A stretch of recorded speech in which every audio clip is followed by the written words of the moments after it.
नमस्कार। ज्योतिष और जीवन चक्र में आप सभी का हार्दिक स्वागत और अभिनंदन है। गुरुदेव के चरणों में प्रणाम अर्पित करते हुए, भगवान गणेश जी को वंदन करते हुए आज आप लोगों के बीच में निवेदन करने जा रहा हूँ कि माँ काली का जो बीज मंत्र है क्रीम, उसकी साधना कैसे करनी चाहिए और उसकी साधना करने से व्यक्ति को क्या फल मिलता है, क्या शक्ति प्राप्त होती है। सभी को जय माँ शीतला देवी, सभी को जय माता दी। आइए हम जानते हैं कि इस मंत्र की साधना कैसे करते हैं। सबसे पहले सभी नियम साधना में जो लागू होते हैं वो नियम लागू करने हैं। वो आप पूर्व के वीडियो में देख चुके हैं, नहीं तो चैनल पे जाकर के पूर्व नियमावली का और साधना कैसे करनी चाहिए और साधना में व्यक्ति को किस प्रकार से रहना चाहिए, क्या नियम फॉलो करने हैं और कैसे उसका जीवन रखना है साधना के दौरान, वो वीडियो अपलोड किया हुआ है। माँ कालका के जो भक्त हैं, जो कालका माँ में विश्वास रखते हैं, भरोसा रखते हैं, उनकी भक्ति करते हैं, वे इस मंत्र की साधना करें। ये तो आम व्यक्ति भी कर सकता है, जनरल व्यक्ति भी कर सकता है, लेकिन उसमें कुछ नियम आप अवश्य फॉलो करें। माँ का रूप जो है उसके लिए कहा जाता है कि बहुत उग्र है। माँ कभी उग्र नहीं होती। कोई व्यक्ति, कोई देवता, कोई भी इष्ट अपना उग्र न होता, न खराब होता, न वो अपना उनकी शक्तियों का दुष्परिणाम होता है। उन सब का किया कराया हमारा ही होता है। आप लोग कभी कभी देखते हैं, कोई लोग कहते हैं, मुझे मेरे से मिलते लोग कहते हैं कि हमने माँ कालका की साधना की तो हमारे ये नुकसान हुए, हमने भगवती की साधना की या पूजा की, दुर्गा की, तो हमारे साथ में ऐसा ऐसा होने लगा, क्रोध आने लग गया, ऐसा हो गया। को कहते लगता है कि हमने साधना करने के बाद में नुकसान हुआ या हमें परेशानी आई। तो वो कभी कभी क्या होता है कि हम जब नियम फॉलो नहीं करते हैं, सही तरीके से नहीं रहते हैं, तो वो क्या होता है कि वही देवता हमें वापस दंड भी देता है। ऐसा नहीं है कि आपने साधना करनी है तो आप अपनी अपनी इच्छा से या अपनी ओर से कुछ भी लागू करके, कुछ भी करके ना आप उस तरीके से चलोगे या अहंकार में चलोगे या उस साधना का दुरुपयोग करोगे या उस मंत्र का पूर्णता जाप का अनुष्ठान नहीं करोगे, तो फिर वो जो इष्ट है वही आपको दंड देगा, आपको रास्ते पे लाने के लिए। फिर आप हट जाएंगे या पीछे डिगना प्रारंभ कर लेंगे, तो फिर वो साधना परिपूर्ण नहीं हो पाएगी। इसलिए आज आप लोगों के बीच में निवेदन कर रहा हूँ, फिर निवेदन कर रहा हूँ, किसी भी साधना में आप नियम को पूर्णतः पालन करें और सच्चे मन से भक्ति करेंगे तो माँ कालका है ना, इतना दुलार करती है, इतना प्रेम करती है, इतना प्यार करती है कि आपको कहीं कुछ भी करने की आवश्यकता नहीं होती है। और एक प्रश्न ये भी खड़ा होता है कि जो भक्त होते हैं उनको ज़्यादा परेशानी है, तो उसका एक कारण ये है कि आप जो लोग हैं ना, कर्म होते हैं अपने पुराने या पूर्व के दूषित कर्म होते हैं, वो मलिनता जो होती है वो साफ होती है हमारे शरीर में, हमारा ऑरा फिर साफ होने लगता है। फिर वो शक्ति का प्रवेश होता है, शक्ति हमारे ऊपर कृपा करती है, कुछ यक्षिणी, कुछ शक्तियों के गण, कुछ दूत जुड़ते हैं हमारे साथ में, तो वो हमारी चीज़ों को ना, पूर्व की जो कुछ पीड़ा दे करके, कुछ कष्ट दे करके हमारे पूर्व के कर्मों के दुष्कर्म को काटते हैं। फिर हमें उस सद्मार्ग की ओर अग्रसर होना पड़ता है। इसलिए कुछ भक्तों को क्या प्रारंभिक दौर में साधना में, भक्ति में परेशानी आती है, इसके बाद में फिर वो भवसागर से या इस जीवन के उस आवागमन से या फिर अपने ना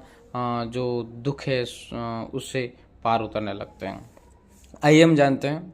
जो व्यक्ति खूब परेशान है शत्रुओं से, जिनके आसपास में दुश्मन बहुत हैं या बाहरी दुश्मन है या अपने परिवार का है या कोई भी है, आप जानते हैं कि वो हमें बार बार परेशान कर रहा है या तंत्र मंत्र से कर रहा है, किसी भी प्रकार से कर रहा है,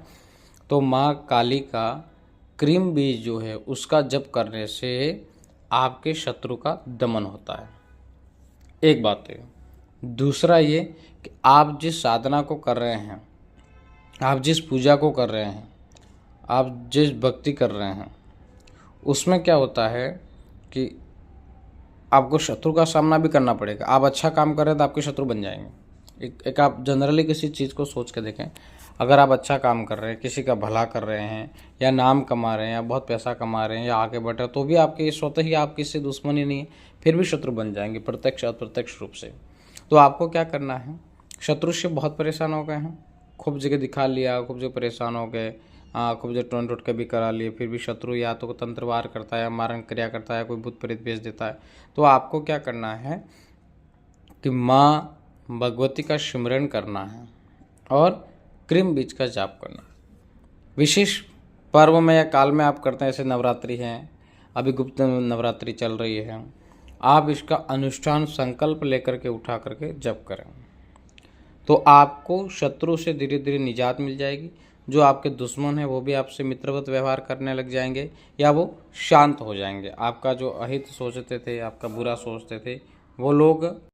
आपके बारे में गलत भ्रांति पालना या आपका बुरा करना जो चाहते हैं वो छोड़ देंगे। अब कैसे जाप करना है उसका, किसी सिद्ध काल में करें आप, जैसे होली, दीपावली है, अमावस्या की रात्रि है, अमावस्या है, या अष्टमी और बुधवार है, या फिर ना चारों नवरात्रियां हैं, आषाढ़ माह की है, गुप्त नवरात्रि, फिर शारदीय जो नवरात्रि है प्रत्यक्ष रूप से गरबा वाली वो है, या फिर गुप्त नवरात्रि फिर माघ महीने की जो भी चल रही है, या इसके बाद में क्षेत्रीय जो नवरात्रि हैं। इन नवरात्रि में इन चारों पर्वों में कर सकते हैं, भगवती के विशेष दिन हैं ये, या फिर किसी सिद्ध पर्व पे करें, या एक अच्छा सा चंद्रमा देख करके मुहूर्त देख के भी आप कर सकते हैं, या शनिवार को भी कर सकते हैं। कैसे करना है आपको, सबसे पहले अगर आपने गुरु धारण किए हैं तो बहुत अच्छी बात है। गुरु धारण नहीं किए हैं तो भगवान शिव का नमन करके, गुरु मान करके, फिर आपको ओम नमः शिवाय का जप जरूर करना, क्योंकि भगवान शिव जो है ना माँ भगवती के पतिदेव हैं, माँ काली के महाकाल स्वरूप में, दुर्गा के नीलकंठ भगवान हैं, ऐसे है ना माँ बगलामुखी के त्रंबकम है। तो नमः शिवाय का जाप करना, आप ज़्यादा उसमें उलझे नहीं, साधन के तरीके से आचमन, आसन पे बैठना, आचमन करना है, पवित्र हो जाना, गंगा जल छिड़क लेना अपने ऊपर से, अपने आसपास में गंगा जल छिड़क पवित्र स्थान में, घर के पूजा घर में बैठने के बाद में आपको भगवान गुरुदेव का ध्यान करना है। भगवान शिव को माना पर गुरुदेव हैं तो गुरु के मंत्र की एक माला का लीजिए, और फिर गुरुदेव से आज्ञा लेने के बाद में आपको गणपति का ध्यान करना, फिर अपने इष्ट देवता का ध्यान करना, फिर माँ कालका का ध्यान करना, शिव का ध्यान करना, फिर आपको एक चम्मच जल लेकर के संकल्प बोलना है। संकल्प में क्या बोलना है कि मैं है ना, आप कुछ बोलना जानते हैं तो ठीक है, नहीं जानते तो फिर क्या क्या कहना है आपको कि यथाशक्ति यथासंभव मैं ना क्रीम बीज का जप कर रहा हूँ, माँ भगवती की कृपा मुझ पे हो, आपका आशीष मुझे मिले, और सब प्रकार से मैं परेशान हूँ, मेरी परेशानी का नाश हो, और मुझे सद्मार्ग मिले, मुझे जो इस भौतिक और सांसारिक जीवन में जो आवश्यकता है उनकी प्राप्ति हो, और आपकी विशेष कृपा मुझे प्राप्त हो, ऐसी प्रार्थना करके जल को छोड़ देना है। फिर उसमें एक चीज़ आप यथासंभव करना चाहते हैं तो ठीक है, पर एक संकल्प संख्या लेकर के करेंगे तो आपको थोड़ा ठीक रहेगा। आप एक दिन का जाप ले लें, 11,000 का ले लें, 21,000 का ले लें, 51,000 का ले लें, 1,25,00,000 का ले लें, जो भी आपका आपके समय की उपलब्धता हो सब वैसा लेकर के फिर आप जप उठा लें। जप करने के बाद में आपको क्या करना है, पहली प्रोसेस में आपको 5 बार है ना ओम गंग गणपति नमः बोलना है, 5 बार जब ये करना है, फिर 5 बार या एक माला कर ले ओम नमः शिवाय की। इसके बाद में क्रीम बीज का जाप प्रारंभ करें। माला में आप रुद्राक्ष की माला का उपयोग करें, और जब मंत्र पूरा हो जाता है इसके बाद में सूक्ष्म रूप से हवन करना। आपको एक वेदी बनानी है छोटी सी, और उस वेदी में हवन होने के बाद में दशांश हवन करना पड़ता है, लेकिन आप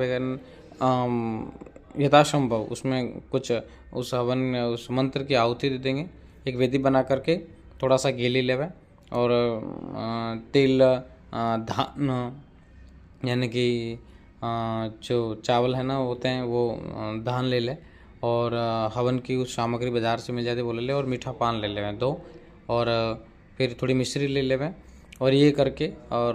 माँ कालका का नाम लेकर के हवन को प्रज्वलित करके, आप कोई मंत्र नहीं जानते तो कोई मंत्र बोलने की आवश्यकता नहीं, एक दीपक जला लेना हवन की वेदी के पास में, और माँ का स्मरण करने के बाद में कुछ 5 आहुतियाँ घी की देवें गणपति की, फिर 5 आहुति नमः शिवाय की देवें। इसके बाद में आपको क्रीम नमक की क्रीम